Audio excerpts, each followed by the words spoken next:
Now to Obamacare. Republicans continue to work on repeal and replace efforts, but conservatives who want to throw the whole thing out may be disappointed. Tonight we ask, is Obamacare too big to fix? Here's correspondent Doug McKelway.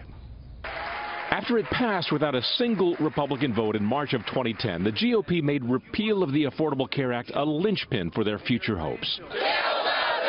You cannot put this bill into action. On day one, I will repeal Obamacare. They saw a huge federal program covering 1/6 of the U.S. economy as a threat to individual responsibility, to limited government, and to the world's best health care system. Rising premiums and deductibles only fed the anger, helping to propel Donald Trump into the White House. Obamacare is a disaster. But now repeal has evolved into repeal and replace. But even that's disingenuous, says one party elder. I shouldn't have called it repeal and replace, because that's not what's going to happen. They're basically going to fix the flaws and put a more conservative box around it. What was once a taboo in the GOP playbook, government-run health care, appears to be here to stay, at least in part.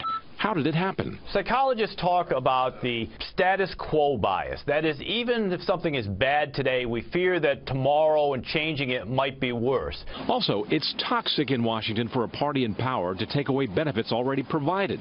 Throwing 11 million newly insured off Medicaid rolls would give Democrats a public relations windfall and could hurt many of the poor.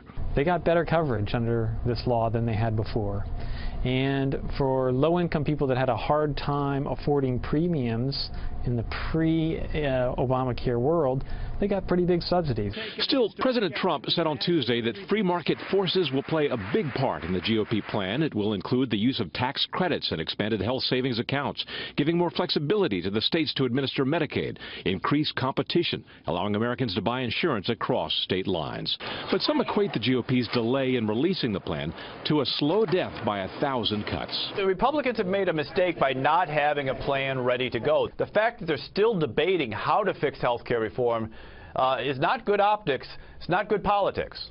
House Speaker Paul Ryan disputes that. Just today, he said Republicans, the House, the Senate, and the Trump administration are all working off the same piece of paper, the same plan. He said we're in sync, and we're going to keep our promises. Brett? Doug, thank you.